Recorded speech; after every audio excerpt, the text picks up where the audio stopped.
sitting over there. Thank you. I really appreciate that.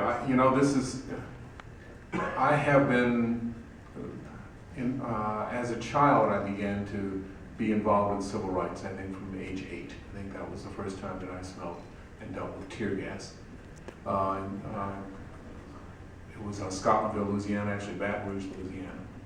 We moved from there in 1962 to Atlanta, Georgia, sort of from the frying pan into the fire, because Atlanta was the hotbed of much of the civil rights movement at that point.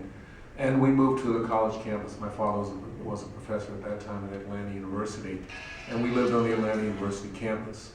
What I got a chance to do was go to a school called Oglethorpe Elementary School. And Oglethorpe was right up the street from me, just not even really just 1 block away from me.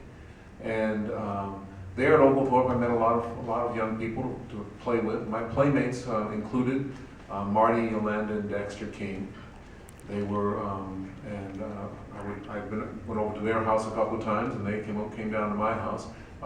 Marty, I always kid because the last time I really was playing with him, he came down to my house and he dropped the football that I had just passed to him, and I thought we were going to win the game, but he dropped it, so I had to harass him on that. But I got a chance to know them. Dr. King let us know that he's told us to quit running through the house and to turn down the music.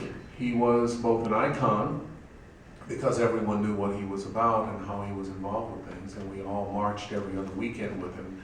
But he was also the father of my playmates, and as a result, I knew him as a man. And the fact that he was doing these things as a father, as well as a minister, and as Dr. Bethel can attest, you end up having not just several roles, but understanding that you are in fact in several roles. And he was doing that, and it was an interesting time to grow up, let's put it that way.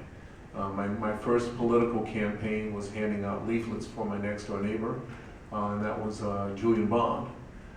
His father, Dr. Horace Van Bond, was next door in the houses that the university, that the faculty housing was part of. And I got a chance to know Julian Bond as a neighbor when he was working for the Student Nonviolent Coordinating Commission, or SNCC.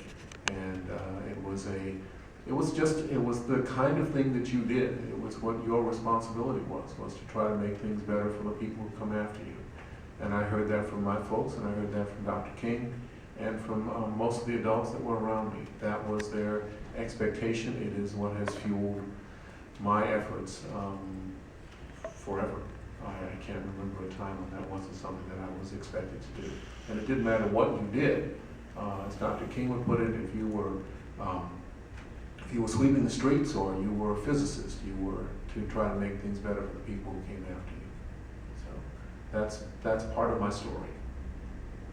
Thank you. And tell me a little bit about your father, what he's doing right now. Oh, Dad is I love him dearly, but he drives me nuts because he is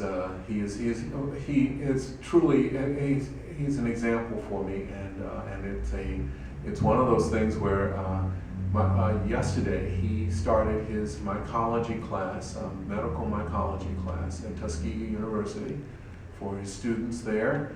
He was hired as a senior professor of biology. He's a mycologist. He studies slime molds, wheat rust, and Dutch elm disease. He's one of the slime mold specialists in the world, and I think there are 4 or 5 of them. He also managed to publish about 2 months ago an article on the specimens that George Washington Carver used to send to the National Plant Disease Center in Washington, D.C. He discovered Carver's cache of samples and talked with the folks at the National Center and found out that there were some that were missing up there, and so he was going to send them up there. He discovered them because he is in the Carver office and lab at Tuskegee. My father was the last lab assistant for George Washington Carver.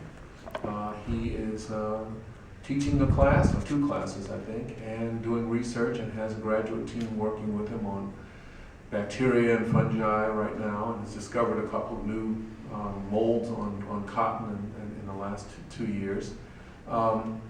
And he's going pretty well at 91. So, in fact, I was told that the undergraduates were upset with him in a field trip that he was walking too fast for them. So, and the reason that I get upset with him is it means that I can't retire until I'm 91, and I was really hoping to do it a little bit earlier than that.